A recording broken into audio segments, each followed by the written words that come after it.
जय बद्रीशाल, जय केदारनाथ भगवान। आप सभी को मकर संक्रांति की हार्दिक शुभकामनाएं।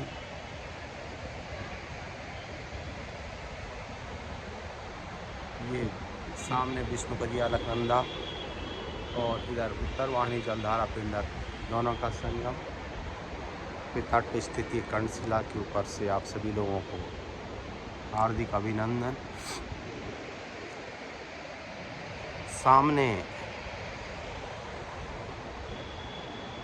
उमा देवी का जो मंदिर, भव्य मंदिर है,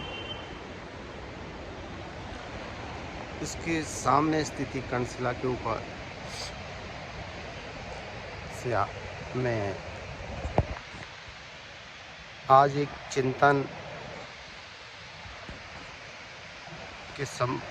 के संबंध में जो मेरा आज का चिंतन है कि राज जात से संबंध, आखिर राज जात का प्रारंभ कैसे और कब हुआ।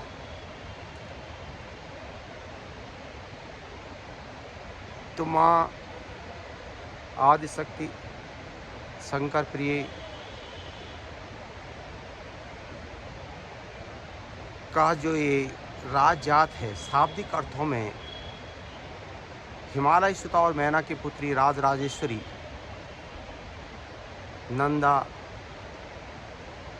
की राज जात, राज राजेश्वरी और उसके साथ यात्रा को यात्रा भी बोलते हैं। तो राज जात, कैलाश की विदाई, ससुराल जाने की यात्रा। तो राज राजेश्वरी नंदा देवी कैलाश यात्रा, कैलाश की ओर। तो इससे संबंध में ये शुरुआत कहाँ से इसका प्रारंभ है, कहाँ से इसका प्रारंभ होता है। जब दक्ष प्रजापति के वहाँ शक्ति शंकर भगवान का जो अपमान है नहीं सह पाई, तो दक्ष प्रजापति के यज्ञ कुंड में अपनी आहुति देकर देहोत्सर्ग हो गया। लेकिन देवी ने यज्ञ कुंड में कूदते ही कहा था कि आज भले ही आपने हमारे शंकर भगवान का अपमान किया है, लेकिन जब भी शक्ति दोबारा जन्म लेगी, शंकर को ही, भगवान को ही अपने पति रूप में प्राप्त करेगी। वो मेरे प्राण प्रिय हैं, इसलिए अपमान मैं सह नहीं सकी। और देहोत्सर्ग होकर माँ शक्ति, जब शंकर भगवान ने शक्ति का देहोत्सर्ग हुआ तो वो भी, उनको बहुत क्रोध आया और उन्होंने दक्ष प्रजापति का सर काट दिया, उसे मृत्युदंड दिलवाया। लेकिन फिर भगवान विष्णु तथा अन्य जो वहाँ यज्ञ में आए हुए थे, उनके अनुरोध पर भगवान शंकर ने दोबारा फिर उसे एक भेड़ का सर लगाकर दक्ष प्रजापति को ये दंड दिया कि तूने अहंकार किया है और इस अहंकार में और अहंकार वस्तु ने अपमान किया है, तो जा आज से तुझे भी किसी भी समाज में जाएगा तो स्वयं भी अपमानित होता रहेगा और ये भेड़ का सर लेके हर जगह जाना पड़ेगा। और भेड़ की जो वाणी होती है मैं ही करता है, तो मैं अहंकार का शब्द है। तो भगवान ने एक उसको दंड भी दिया और जीवन दान भी दिया। तब शक्ति ने, शंकर भगवान ने अपने कोप को, अपने क्रोध को शांत करने के लिए समाधिस्थ हो गए। अब देवी शक्ति का अर्थ होता है पावर। देवी देवताओं की सारी शक्ति तो समाप्त हो गई, क्योंकि शक्ति स्वयं देहोत्सर्ग होने के कारण, शंकर भगवान समाधिस्थ होने के कारण, तारकासुर नाम का एक दैत्य था, उसने स्वर्ग पर आधिपत्य कर दिया इंद्र को परास्त करके। भाई देवी, कोई शक्ति जो है समस्त देवी देवताओं की शक्ति है, शक्ति पुंज है। तो तब ये बात आई कि भाई जब क्रोध को शांत करने के लिए बैठ गए। तो तारकासुर ने इसका प्रयोग अपना शक्ति का प्रयोग करके देवराज इंद्र को परास्त करके स्वर्ग का आधिपत्य कर दिया। अब सब इससे सब चिंतित हो गए। तो चिंता में इन्होंने जो अपने ब्रह्मा जी के पास गए, बोले प्रभु इसका कोई उपाय बताइए कि तारकासुर को कैसे स्वर्ग से हटाया जा सकता है। तब माँ शक्ति तो थी नहीं, तो क्या हुआ कि इन्होंने शंकर भगवान जी को समाधि से, अब ब्रह्मा जी ने कहा भाई शिव शक्ति का जो प्रथम पुत्र होगा वही देवताओं का अगर सेनापति बनेगा तो वही तारकासुर को मार सकता है। अब देवताओं के पास एक और भी कठिन समस्या आ गई। उन्होंने कहा कि भाई शिव शक्ति तो है नहीं और शिव समाधिस्थ हैं, तो इसके उपाय के लिए उन्होंने कहा कि अब ये हमारे पास एक बड़ी समस्या है। तो ब्रह्मा जी ने तो उपाय बता दिया। तब देवताओं ने, उस समय क्या होता है कि हिमालय जो राजा थे और उनकी पत्नी मैना, विंध्याचल की जो पुत्री थी, वो हिमालय राज गंधर्व राजा यहाँ राज करते थे हिमालय क्षेत्र, इसलिए इसको हिमालय कहा जाता है। तो इस क्षेत्र में जो राजा होता है वो शक्ति का उपासक होता है। तो शक्ति उपासक होने के कारण उन्होंने एक बार उनके जो हिमालय राजा और मैना थी, उनके 2 पुत्र थे।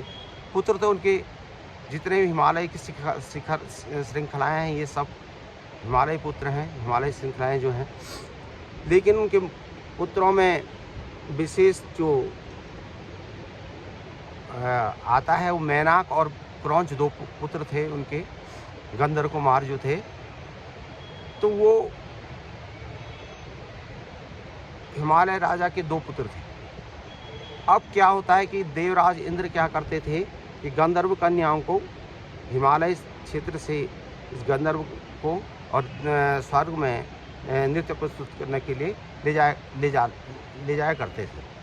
तो जब गंधर्व कुमार बड़े हुए तो उन्होंने इसका विरोध किया और हिमालय राजा से पूछा भाई ये ऐसे क्यों करते हैं। तो उन्होंने कहा भाई इसकी शक्ति के सामने हमारी नहीं चल रही, हम विवश हैं इस कारण, और ये हमारी व्यवस्था का कारण ये हमारी शक्ति की इसके सामने, ये देवराज हैं, इनके सामने हमारी शक्ति कुछ नहीं है, तो ये इसलिए इसका दुरुपयोग करते हैं। गंधर्व कुमार और ने इसका विरोध किया और इंद्र से युद्ध किया। युद्ध में परास्त होके क्रौंच जो है दक्षिण मतलब उत्तर की दिशा की तरफ चले गए। अब और क्रौंच जो है, जो मैनाक था, उस पर इंद्र ने कहा वज्र का प्रहार किया और वज्र के प्रहार से वो घायल होके अपने नाना विंध्याचल के पास जाते हैं और वहाँ पे कहते हैं कि मुझे इस इंद्र के कोप से, इस तप से बचाइए, इस तपन से बचाइए। तो विंध्याचल आना उन्हें कहते भाई इसका एकमात्र उपाय इस समय अब आप जाके समुद्र में जाओ, वहाँ आपकी तपन, इस वज्र का प्रहार जो है वो शांत हो सकता है। और जो सोने का पहाड़ था मैंने, और कहा जब त्रेता युग आएगा, हनुमान जी जब लंका के लिए उड़ान भरेंगे तो आप समुद्र में से जब आप प्रकट होंगे तो आप तब आपकी मुक्ति होगी। क्रौंच पर्वत कर्णप्रयाग से कनक चौरी के पास जो क्रौंच पर्वत है उसमें कार्तिक स्वामी का मंदिर आज भी विराजमान है। कार्तिक स्वामी, वहाँ से पूरी हिमालय श्रृंखलाएँ दिखती हैं। सेनापति थे इसलिए उन्होंने ऐसा स्थान चुना। अब इस बीच राजा हिमालय और मैना ने अपने घर में एक देवी का अनुष्ठान किया और देवी का अनुष्ठान करने के उपरांत माँ ने जब उसको वरदान के लिए कहा तो राजा ने कहा और रानी ने अनुग्रह किया देवी से कि आप मेरे घर में कन्या के रूप में जन्म लें और हम आपकी बाल सेवा कन्या के रूप में आपकी सेवा करना चाहते हैं। माँ ने कहा देखो भाई कन्या का जन्म ये तो बहुत कष्टकारी होगा, एक दिन उसको पाल पोस के ससुराल विदा करना पड़ेगा, तो ये हर माँ बाप के लिए, माँ पिता के लिए ये बहुत कष्टकारी होता है, तो कोई और वरदान आप मांगो। तो हिमालय और मैना विशेष अनुग्रह करते हैं कि आप नहीं, आप मेरे यहाँ कन्या के रूप में जन्म लें। तो शक्ति, क्योंकि देवताओं को तो शिव शक्ति की की परम आवश्यकता थी, तो शक्ति ने हिमालय सुता के रूप में फिर फलीभूत हुआ उनका वरदान और वो कन्या के रूप में जन्म हुआ। तो हिमालय सुता और मैना की पुत्री के रूप में शक्ति ने जन्म लिया। उनके विभिन्न नाम उससे उन्हें पुकारा गया। तब एक दिन जो वो तो देव कन्या थी, लालन पालन में हिमालय और मैना भूल गई कि हमारी देव कन्या ये साक्षात शक्ति हमारे घर में है। और उन्होंने एक दिन जो नंदा जो थी उमा जो थी, उन्होंने एक दिन अचानक बिना माँ शक्ति ने जो है हिमालय सुता के रूप में एक दिन बिना घर में अपने किसी को बताए और विष्णुपदी और गंगा अलकनंदा और श्रुम गंगा जिस सूर्य गंगा भी से पूर्व में कहते हैं, जिसे आज पिंडर गंगा कहते हैं, इस गंगा के तट पर स्थित जहाँ आज उमा देवी का मंदिर है, उस स्थान पे कन्या बाल कन्या छोटी सी कन्या के रूप में इस स्थान पर अपने कुल गुरु से शंकर भगवान को पति रूप में प्राप्त करने के लिए अपना अनुरोध किया और इस स्थान पर आकर शंकर भगवान का उन्होंने यहाँ पर तप प्रारंभ किया। माँ पिता अत्यधिक चिंतित हो गए, घर में पुत्री को न पा के कुएं में ढूंढने के लिए उन्होंने सैनिकों को भेजा। उसके बाद जब सैनिकों से भी उनको कुछ पता नहीं चल पाया तो फिर वे भी स्वयं ढूंढने आते हैं और आते आते जब इस स्थान पर आते हैं तो उनके बाल पे बांधी हुई एक जो रिबन होती है जिसको सांकुरी बोलते हैं यहाँ की भाषा में, तो सांकुरी एक स्थान पे एक पत्थर के ऊपर रखी हुई मिली। तो माँ हमेशा उनकी बाल बांधा करती थी, तो सांकुरी को पहचान गई। उस सांकुरी को लेकर वो और भी चिंतित हो गई कि यह कहाँ गई और केवल। तो इस स्थान से फिर आगे बढ़ते हुए सांकुरी आज भी कर्णप्रयाग के स्थान पे पिंडर गंगा के तट पर स्थित है, वहाँ सांकुरी सिरा आज भी बोला जाता है। तो उस स्थान से जब आगे देवी मैना और हिमालय आगे बढ़े और तट पे जब पहुँचे, संगम प्रयाग तट पर पहुँचे, तो उन्होंने देखा कि उनकी माँ ने अचानक अपनी पुत्री को कठोर तप करते हुए एक पैर में खड़े होकर कठोर तप भगवान की समाधि लगाते हुए देखा। और तो जब ऐसी घटना को देखते हुए अचानक उनके नाभि से एक संबोधन के रूप में एक शब्द निकला, ओ माँ। तब से शक्ति का नाम पहली बार मैना द्वारा उनके कठोर तप करने के कारण उन्होंने उमा नाम उनसे संबोधन के रूप में उनके द्वारा प्रकट हुआ। तब वो और भी चिंतित हो जाते हैं, लेकिन देव उनके कुल गुरु गर्ग ऋषि जो कहते हैं कि भाई ये तो देव कन्या है और नारद जी ने आपको बताया था कि ये तो शंकर भगवान को पति रूप में प्राप्त करेंगी और ये देव कन्या आपके अनुष्ठान से है और आप इनके तप में व्यवधान न डालें और आप अपने राजमहल में जाएं। जब इनका तप पूरा होगा तो ये आप इनके इसमें जो इनकी समाधि है इसको आप भंग न करें। तो राजा अपने फिर भी माँ पिता का दिल है, वो अपने कुछ निमित्त जो सैनिक होते हैं उनको उनके संरक्षण हेतु वहाँ पर कुछ उसके पास वहाँ पर उनको रख देते हैं। जब ये तब पूरा होता है तब क्या होता है कि भगवान देवी देवताओं को तो ये तारकासुर को मारने के लिए भगवान शंकर को समाधि से उठाने के लिए कामदेव को भेजते हैं। भगवान कामदेव को भस्म करते हैं। फिर उसके बाद फिर भगवान शंकर भगवान जब समाधि से उठते तो उनको पता लगता है कि मुझे मेरा तो कोई बहुत कठोर तप कर रहा है और भगवान जान जाते हैं कि शक्ति इस समय बहुत कठोर तप कर रही हैं और भगवान शंकर भगवान आकाश मार्ग से इस स्थान पर आते हैं जहाँ देवी तप कर रही होती है और उनका ग्रंथि बंधन होता है। और ग्रंथि बंधन होता है, कार्तिकेय की उत्पत्ति का यहाँ पर प्रारंभ होता है। कार्तिकेय की उत्पत्ति के लिए इसलिए जो माँ उमा देवी हैं वो स्कंद माता के रूप में हैं और उमा नाम उनका यहाँ पड़ा। तो ये पहले ही पौराणिक ये जो प्रयाग था ये स्कंद प्रयाग, इसीलिए इसको स्कंद प्रयाग कहते थे। और इस पूरे क्षेत्र को कार्तिकेय नगरी के रूप में जाना जाता था। तदुपरांत जब हिमालय सुतार मैना की पुत्री के रूप में शंकर को प्राप्त करने तो हिमालय इसका हमेशा विरोध करते थे। दक्ष प्रजापति की तरह उन्होंने भी इसका विरोध किया, लेकिन माँ हिमालय के जो छोटे भाई थे भारद्वाज ऋषि थे, भारद्वाज जो थे उनके छोटे भाई थे, हिमालय गंधर्व राजा जो हिमालय थे उनके छोटे भाई, तो वो प्रयागराज रहते थे। और वो तो अब ये हुआ कि जब पाणी ग्रहण संस्कार की बारी आई कि अब शक्ति और शिव का पाणी ग्रहण संस्कार होगा और इनकी विदाई होगी, तो तब उस समय हिमालय राजा ने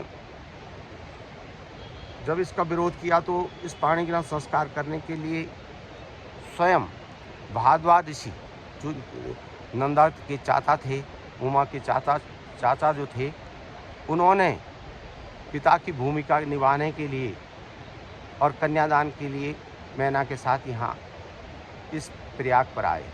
इसलिए कर्णप्रयाग को त्रिवेणी भी बोलते हैं, क्योंकि हमेशा भारद्वाज ऋषि त्रिवेणी में प्रयागराज में ही रहते थे। तो वो भगवान इसको इसलिए इसका त्रिवेणी नाम, पौराणिक लोग त्रिवेणी भी कर्णप्रयाग को बोलते हैं।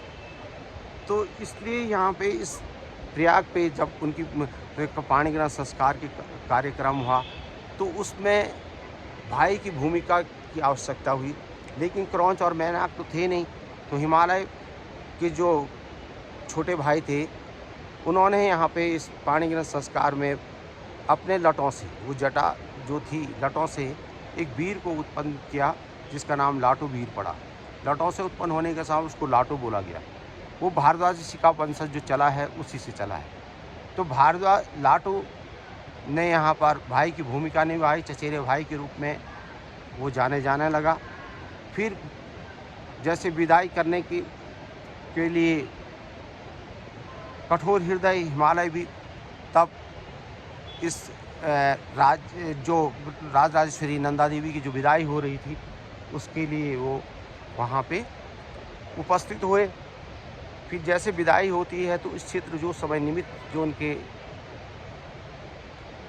यहाँ पे सैनिक रखे हुए थे हिमालय राजा, उन लोगों ने और मिल के समस्त क्षेत्र की जो जनमानस थे उन्होंने देवी के यहाँ से विदाई करी। तो पहली विदाई जो हुई है वो उमा देवी के रूप में यहाँ से विदाई हुई।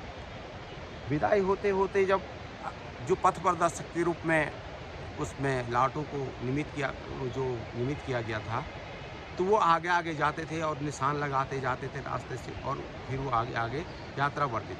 अब जनमानस नंदा देवी से इतना अगाध्य प्रेम करता था, उसको ध्यान के रूप में अपनी पुत्री के रूप में देखता था। तो जब विदाई हुई तो सारे लोग उनको भेजने, जैसे आज भी लोग, हमारी परंपरा है, पौराणिक परंपरा की, कोई गांव में से भी लड़की की विदाई होती तो सब लोग उनको भेजने, अपनी अपनी तरफ से उनको अपना जो कुछ भी भेंट पागुड़ी जो होती है उनको दिया जाता है। उसी प्रकार से नंदा देवी को भी सभी लोग बैठने के लिए यहाँ से और उनकी विदाई में सम्मिलित होते चले गए। अब जनमानस का इतना अगाध प्रेम उनसे उस समय था कि वो आगे यात्रा में बढ़ते गए, कोई भी वापस आने का नाम ही नहीं ले रहा। अब उस समय अनुष्ठानी लोग होते थे, तो जब ये अनुष्ठानी लोग जाते थे तो उनके घर में देवी देवता थे, तो उन्होंने देवी देवताओं को भी अपने साथ ही ले चलेंगे भाई, जहाँ पे भी इनकी आराधना अगर रास्ते में नंदा देवी के साथ बढ़ते चले जाएंगे और वहीं इनकी भी पूजा करते चले जाएंगे। तो होते करते ये सब राजराजेश्वरी नंदा देवी की यात्रा बढ़ते आगे चली गई। अब बढ़ते जब ये स्थान से, ये तो घाटी में है, जब इस स्थान को ये बगरखाल होते रास्ते बनाने से होते हुए जब यात्रा आगे को बढ़ती है, उस स्थान से होते बगरखाल, और जहाँ आज नौटे नाम का स्थान है, उस स्थान पे एक सामने शंकर भगवान ने कहा, भाई आप देवी आपके साथ तो जनमानस लगातार जुड़ता चला जा रहा है, और हमें देखो कैलाश जाना है, देखो सामने कैलाश दिखाई दे रहा है, वहाँ मेरा स्थान है, उतनी दूर जाने के लिए हमें तो इस ढंग से तो बहुत समय लग जाएगा। तो तो इसलिए अगर आप चाहो तो पुष्पक विमान मंगा के हमें आपको हम हवाई मार्ग से चले जाएंगे, आप इनकी विदाई कर दीजिए, इनको यहाँ से वापस। लेकिन माता ने कहा मैं इतना कठोर वचन अपने इन प्राण प्रिय जनता, ये जो जनमानस है इसको नहीं कह सकती प्रभु, ये तो मुझसे अपने प्राणों से भी अधिक प्यार करते हैं, प्रेम करते हैं, इसलिए ये मैं एक कठोर शब्द नहीं कह सकती। तो भगवान ने कहा देख लो शक्ति इतनी दूर हमें जाना है। तो माता रानी कहती कोई बात नहीं, मुझे तो अभी और भी लोग भेंटने के लिए मेरे को लोग रास्तों में खड़े हैं। तो शंकर उस दिन माता रानी ने पहली बार कैलाश का दर्शन किया, ससुराल पक्ष या ससुराल का दर्शन किया। तो माता रानी को स्थान थोड़ा अच्छा लगा, तब उनको अच्छा लगा सुंदर, तो उन्होंने थोड़ी देर वहाँ पर विश्राम किया। उसके बाद यात्रा आगे बढ़ती चली गई। बढ़ते बढ़ते जब यात्रा आगे बढ़ती चली गई और जब जाके वहाँ विभिन्न स्थानों से होते हुए यात्रा, और जो जो क्षेत्र से देवी गई वो सब लोग उसमें सम्मिलित होते चले गए। और अपनी उस समय बरसात का समय था, तो लोग छतोली जो बोलते हैं, छतोली का मतलब है छाता, तो छाते के प्रयोग के रूप में उस समय रिंगाल का छाता बनाया जाता था, उसमें भोजपत्र लगाया जाता था जिससे वो कि पानी भी उसमें नहीं अंदर आ पाता था। और अब उसमें अपने जो पूजा से संबंधित अपने देवता के को ले जाते थे उसके अंदर, और उस पूजा के सामान भी उस पर टाँग के उस देवी देवता का सामान उसमें रखते थे। तो उससे एक तो अपने को भी बचाव हो जाता था, और उसमें अपने वो सबसे सर के ऊपर होता था, तो सब हम पूजा का सामग्री भी शुद्ध रह जाती थी, और देवता भी उसमें भी निवास करके वो ले जाते थे। तो आज भी परंपराएं हैं, लोग इतने जाते हैं, इसीलिए छतोली अपने देवी देवताओं को सहित अपने अपने घरों से। तो ये जब आगे बढ़ते गए तो वहाँ जो जगह थी, वहाँ पे देवी ने देखा कि जो अगवानी वीर है, लाटू वीर, वो आगे आगे जा रहे हैं। लेकिन लाटू को क्या हुआ कि वहाँ प्यास लग गई, वो आगे आगे जा रहे थे। तो वहाँ किन्नर लोग रहते थे उस समय, यक्ष गंधर्व किन्नर होते हैं, तो जो वो लोग किन्नर वहाँ पे निवास करते थे।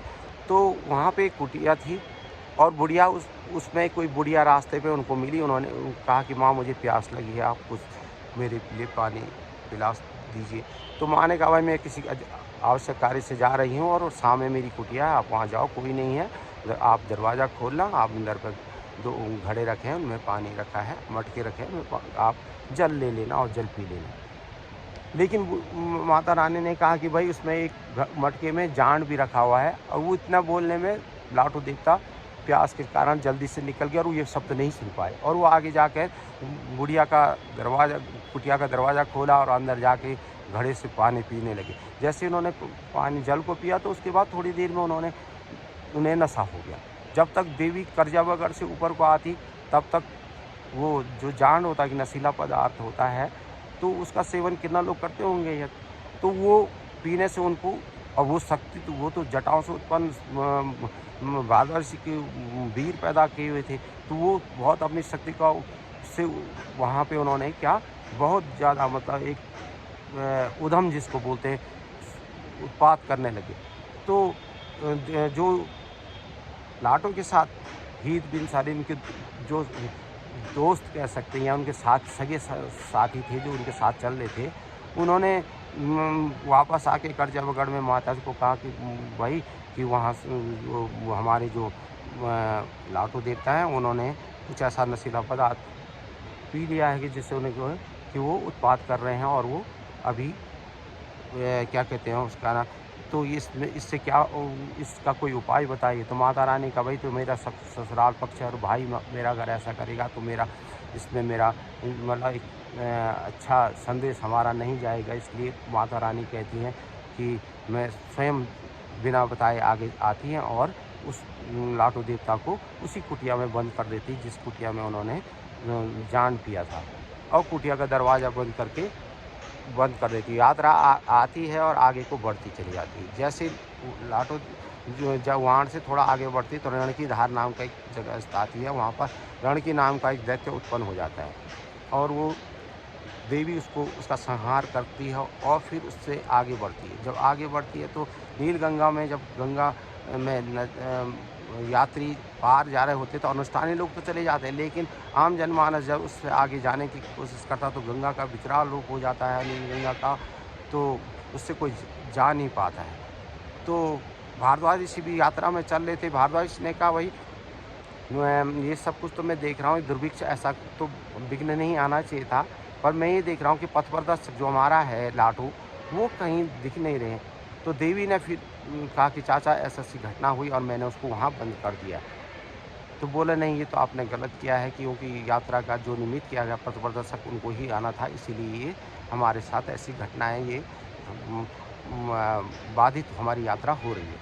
तो देवी ने कहा कि ठीक है, उन्होंने अपने कुछ गणों को भेजा और कहा कि लाटू को वहाँ से ले आए। लेकिन गणों के आने जब वहाँ पर कुटिया पे आते हैं, उनको आवाज़ करते हैं, उनको बोलते हैं कि आप आओ लाटू देवता, आपको माता ने बुलाया। लेकिन कोई जब जवाब नहीं मिलता है, कोई उसका उत्तर नहीं देते हैं, तो वो फिर क्या करते हैं कि स्वयं माता रानी अपना को उस स्थान पर आती है और बाहर से ही बोलती है, लाटू मुझसे अनजाने में कुछ गलती हो गई है ये, और मुझे ऐसा नहीं करना चाहिए था, लेकिन फिर भी मुझसे अगर आपको कोई मैं आज से ये कहती हूँ कि मेरा प्राण प्रिय भाई है, और तुम ये करो कि आज से जो मेरी पूजा होगी, आधी पूजा तुम्हारी यहाँ से, मेरी आधी पूजा तुम्हारी लगेगी। तो मेरा पूजा का भाग तुम ले लो, आधा भाग तुम ले लो।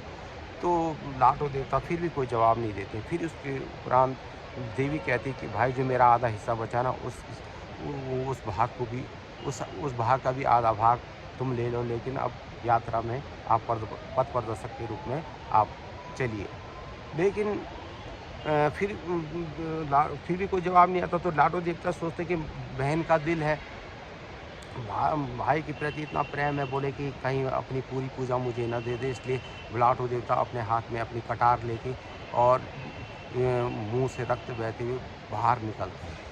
देवी तो तुरंत समझ जाती कि इसने प्रायश्चित कर लिया है और इसने अपनी जो वाणी है, जो जिह्वा है, उसको काट दिया है। तो देवी समझ जाती, बोलती भाई तूने इतना बड़ा अपने लिए इतना बड़ा कठोर निर्णय क्यों लिया। तो देवी कहती कोई बात नहीं भाई, तुम्हें मैं वाक शक्ति देती हूँ, मैं तो तुम्हें तुम्हारी जो जीभ नहीं भी होने के कारण फिर भी तुम्हें वाक शक्ति रहेगी, तुम्हारी पूरी तुम बोल पाओगे, अर्थात तुम बोल पाओगे, तो वाक शक्ति तुम्हें मैं प्रदान करती। तो फिर लाटू देवता बोलता कि मेरी ये स्वादेंद्रिय थी जीभ, इसने जान और जल में भेद नहीं कर पाई, इसलिए इसको मेरे लिए इसलिए आपको और मुझे हमारी बहन को इतना अपमानित होना पड़ा, तो इसलिए मेरे लिए इसका कोई महत्व नहीं है। मैंने इसलिए इसको जीभ को अपने शरीर से अलग कर दिया। तो इसलिए जीभ न होने के कारण भी लाटू को लाटू भी बोला जाता है, अर्थात उन्हें लाटू होने के बावजूद वाणी है, तो लाटू इसलिए भी उनको एक नाम लाटू लटों से पैदा होने के कारण और दूसरा जीभ न होने के कारण भी लाटू बोला गया। फिर वहाँ से वो पथ प्रदर्शक के रूप में आगे जाते हैं। आगे जाते जब नील गंगा में अपनी पगड़ी डालते हैं और आधी गंगा ऊपर की जैसी खोल के फेंकते हैं क्रोध में, और आधा गंगा नील गंगा ऊपर की तरफ और नीचे का पानी नीचे की तरफ होता है। सारी यात्रा आगे बढ़ती चली जाती। फिर आगे जाते जाते जब विभिन्न स्थानों से होते हुए यात्रा आगे बढ़ती, जब कैलाश के हिमालय के नज़दीक जो त्रिशूली कांटा है, जहाँ पर नंदा देवी पर्वत आज है, उस स्थान पे जहाँ पर शिला समुद्र नाम का स्थान है, उस स्थान पे जब देवी पहुँचती है तो देवी पहले तो रूपकुंड में अपना पानी में अपना श्रृंगार करती हैं, देखती हैं अपने को, तो इसलिए उसको अपने रूप को उन्होंने निहारा है, उसमें देखा है, इसलिए उसको रूपकुंड कहते हैं। उसके बाद जब शिला समुद्र आता, शिला का मतलब वहाँ पूरी कभी स्टैटिक सागर था, पूरा सागर, तो आज भी वहाँ शिलाएँ हैं, तो शिला है। तो उन शिलाओं पे जब रात्रि विश्राम के लिए शिविर लगते थे, तो उस स्थान पर जब रात्रि को शिविर लगा तो शंकर भगवान ने पार्वती जी से कहा, नंदा देवी से कहा कि देखो भाई, अब यहाँ से आगे स्थान पे सब किसी के लिए भी वर्जित है, यहाँ पर केवल मेरे शिवगण रहते हैं और हमारा स्थान है, और इससे आगे जाना इनके लिए कष्टकारी होगा और ये मर्यादा के खिलाफ होगा। तो अब आप इनको यहाँ से वापस विदाई के लिए कहो। तो माता रानी कहती, भाई इस काम के लिए तो अब हम अपने चाचा जी से अनुग्रह करेंगे, वो इन सब जनमानस को यहाँ से विदा करें और वापस देवी को ससुराल भेज दें, ससुराल में छोड़ दें। तो लेकिन क्या होता है कि हर कोई वापस आने को तो सहमत था नहीं। तो भारद्वाज ने कहा कि ये चर्चा चल ही रही थी, मंथन चल रहा था कि इस बीच किसी को पता लग गया कि भाई कल हमको यहाँ से वापस जाना है। और ये बात जैसे ही जनमानस के बीच वो शिविर में पहुँची तो सारे लोग रोने लगे, रात से रुदन करने लगे, बोले कि हम अपनी प्राण प्रिय जो हमारी ध्यान है, जो प्राण प्रिय नंदा है, उमा है, इस शक्ति को हम इतना अगाध प्रेम करते हैं कि हम इसके बगैर नहीं रह सकते। तो वो भारद्वाज से के पास जब ये सब लोग निवेदन करते कि प्रभु इतना कठोर हमारे लिए, इतना हम प्राण त्याग देंगे लेकिन नंदा को यहाँ नहीं छोड़ेंगे। तो क्या होता है कि शंकर भगवान से जब ये बात जाती है तो शंकर भगवान कहते, भाई मैं भी इतना कठोर हृदय नहीं हूँ, मैं आपका नंदा के प्रति जो प्रेम है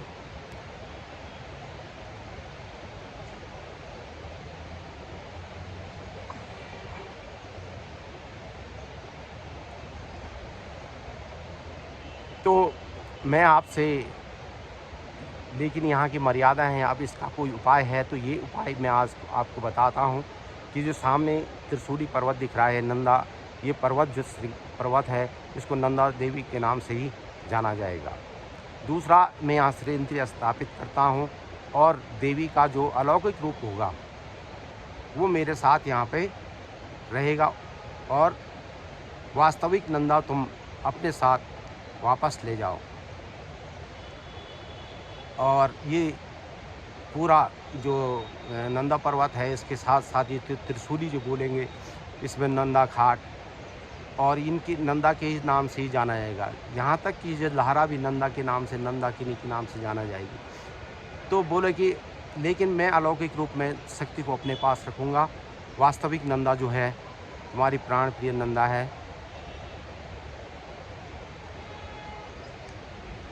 ये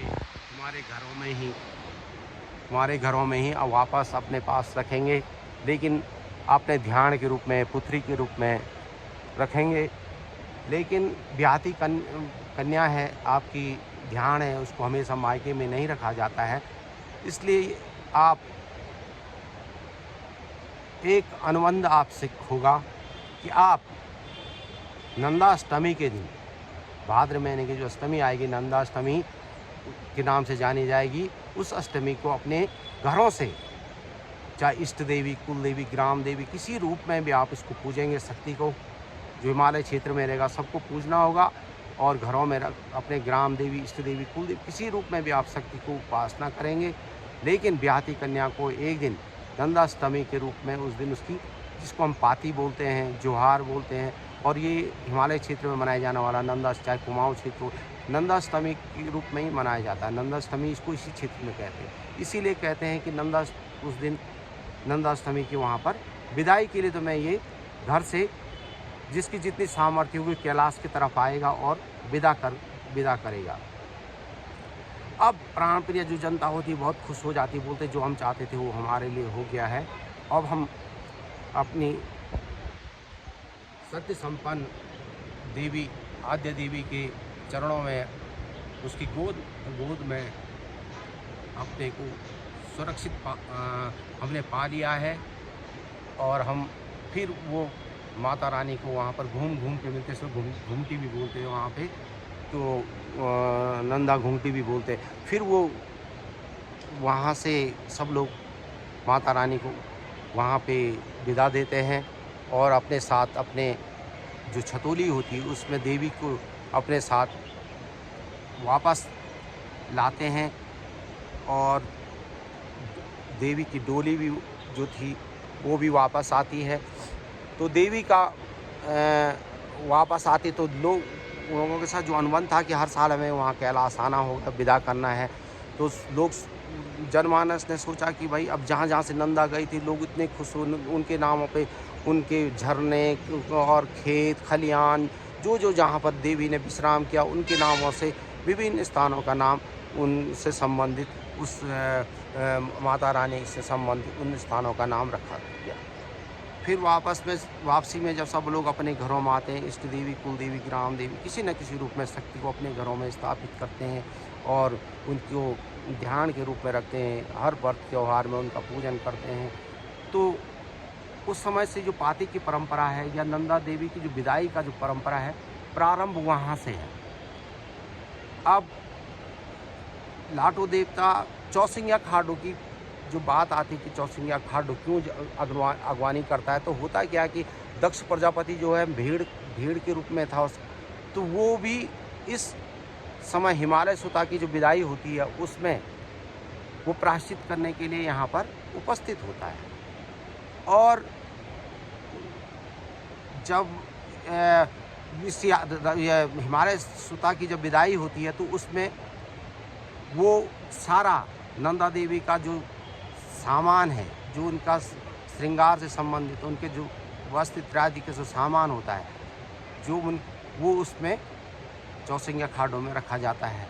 और अंत में भी वो जब सब जनमानस वापस आते हैं आज भी तो वहाँ से आगे वो ही जाता है।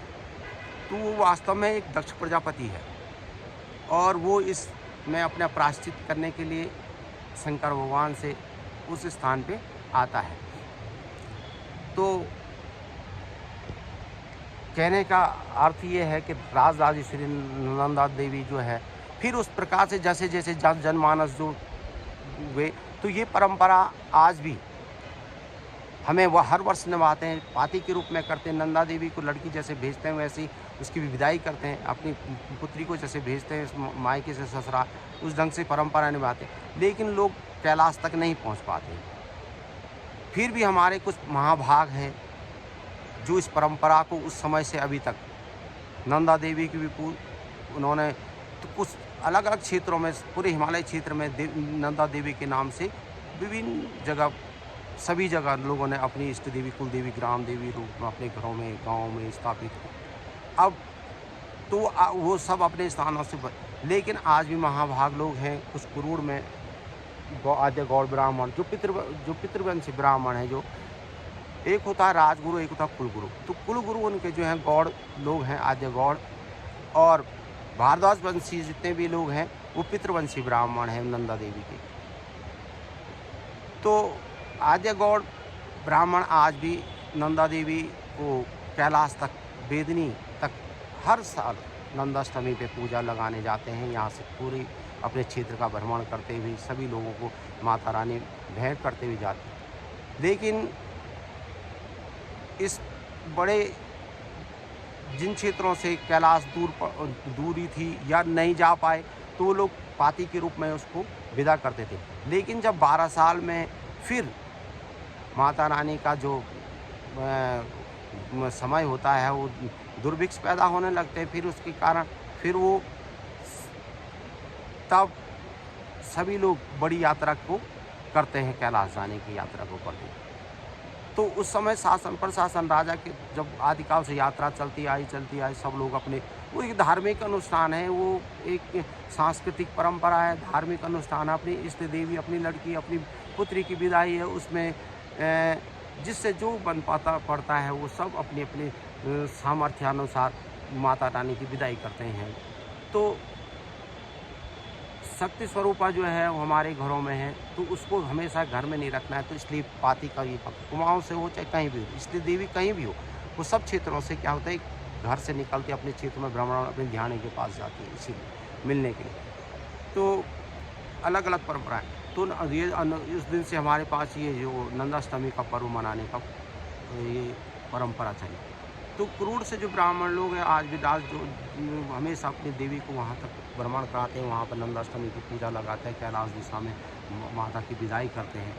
तो उसके अलावा जो पितृवंशी ब्राह्मण, मैंने कहा भारद्वाज वंशी ब्राह्मण है, तो अलग अलग नामों से राजा के यहाँ जब राजशाही थी, बाद में जब राजशाही होने लगी तो राजशाही में भी वही जैसे शासन प्रशासन किसी भी बड़े कोई कार्यक्रम को संचालित करने के लिए सहयोग करता है, उसी प्रकार से उस समय राजा के अधीनस्थ होते थे सारी जनता। तो राजा जो करता था, राजा ने कहा कि भाई यहाँ से, तो जब वापस में आए तो अलग अलग नामों से नाम रखने। तो इस प्रकार से जहाँ मैंने आपको पहले बताया था पूर्व में कि जहाँ पर नंदा देवी का नौटी में जो स्थान था, वहाँ पे चबूतरा मतलब बैठने के लिए जो स्थान था वो चबूतरा था।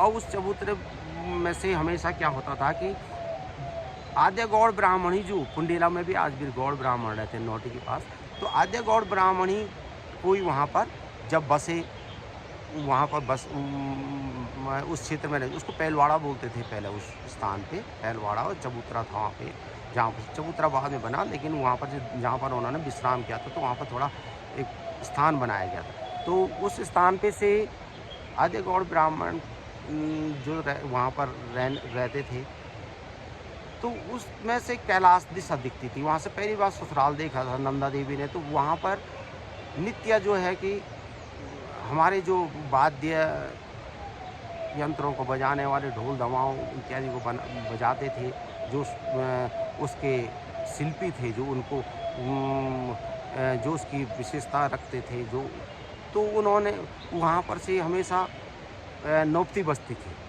कैलाश दिशा में नंदा देवी और शंकर भगवान के लिए नौपती एक ताल है जो शुभ काम के लिए बजाई जाती है सुबह शाम, तो नौपती बजती थी। तो नौपती कर बजती थी, तो नौपती करके अपभ्रंश होने से वो नौपती से वो नौटी हो गया। और नौटी से क्या हुआ, जो आद्य गौड़ ब्राह्मण वहाँ पर रहने लगे और गौड़ के बजाय नौटी के होने से नौटियाल ब्राह्मण नौटियाल ब्राह्मण कहलाने लगे। तो आम भाषा में तब से हैं वो आद्य गौड़ ब्राह्मण ही, तो वो नौटी के होने से नौटियाल, वो स्थान नौपती से नौटी और नौटी से नौटियाल ढंग से। और ये बात तो हमारे पूर्व शिक्षा मंत्री स्वर्गीय नौटियाल शिवानंद नौटियाल जी ने भी इस बारे में अपने हिमालय की उपत्यकाएं किताब में लिखा है। फिर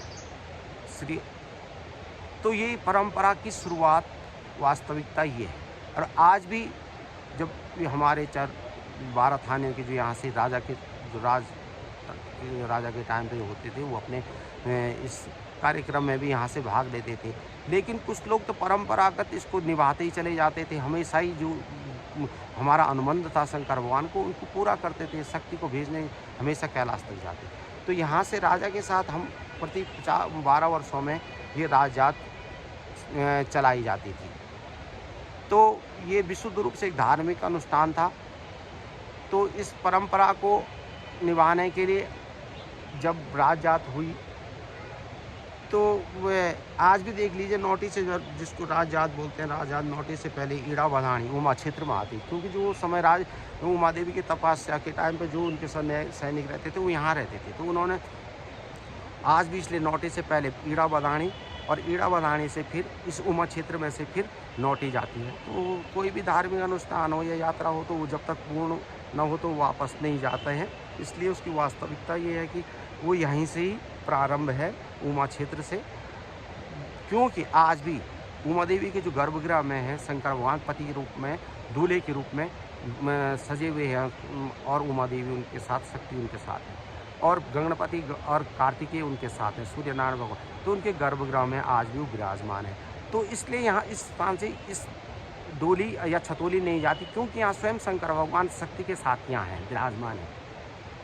तो इसलिए हमारे घरों में कि देवी हमारे देवी होती है, इसलिए हम उसको विदा करने कैलाश जाते हैं।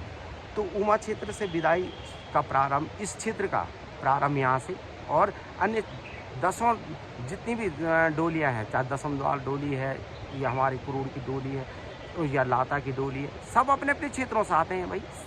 वो किसी व्यक्ति विशेष या किसी जिस क्षेत्र का नहीं, वो सबका है, अपने घरों में रखे हैं, उसको विदा करना है, नहीं तो दोष लगती देवी भाई। और वो क्या है कि विदा करना है, अब उसके लिए तो हमारा अपनी लड़की को विदा करने के लिए दूसरे के भरोसे थोड़ी रहना है। जैसे आज की डेट में कन्याधन मिल रहा है, वो मिल रहा है, शादी का पैसा मिल रहा है, वो बात अलग है। लेकिन वास्तव में तो ये क्या, हमने अपनी लड़की को, अपनी ध्यान को अपने घर में साल भर रखा है, पूजा है उसको, तो उसको एक दिन भेजना है जो शंकर भगवान से अनुबंध है, तो उसके लिए हमें अपनी परंपरा निभानी चाहिए। और वास्तविकता यही है। उसके अलावा जो क्रौंच पर्वत है, वहाँ कार्तिकेय स्वामी का मंदिर है, मैनाक सोने का पहाड़ है, इस ढंग से। तो ये तो द्वापर में कर्णप्रयाग का नाम कर्णप्रयाग पड़ा, जब इस कर्णशिला के ऊपर कर्ण का अंतिम संस्कार हुआ और उत्तरवाहिनी जलधारा में पिंडदान हुआ, तब पिंडर गंगा हुई, उसको कर्णप्रयाग, स्कंदप्रयाग से। तो जो जैसे बद्री विशाल का पंचायत और बद्री विशाल का धाम श्रेष्ठ है, उसी प्रकार से शिव शक्ति का अगर कलयुग में शिव और शक्ति दोनों का और पूरी पंचायत लेकर अगर कोई मंदिर है तो उमा देवी का मंदिर है। तो शिव शक्ति जहाँ पर स्वयं विराजमान है, तो यहाँ से ही समझो एक आदेश होता है कि सभी जगह के लिए भाई कि शंकर भगवान का कि भाई अब तुम्हारा अष्टमी आने, नंदाष्टमी आ रही है, और आप लोग अपनी नंदा देवी की विदाई करो। तो इसमें कोई ऐसी बात नहीं होनी चाहिए कि ये क्या, देवी और देवता गढ़वाली में कहावत है, तुम कंचितन बल जंतु में चितन। अगर हम जैसी अपनी पुत्री अपने के रूप में, ध्यान के रूप में शक्ति को प्रेम करेंगे, उसकी विदाई करेंगे, और तो वो हमारे लिए उतना ही फलदायी होता है। तो इस तरह से आप लोगों को हमने इसकी जानकारी दी।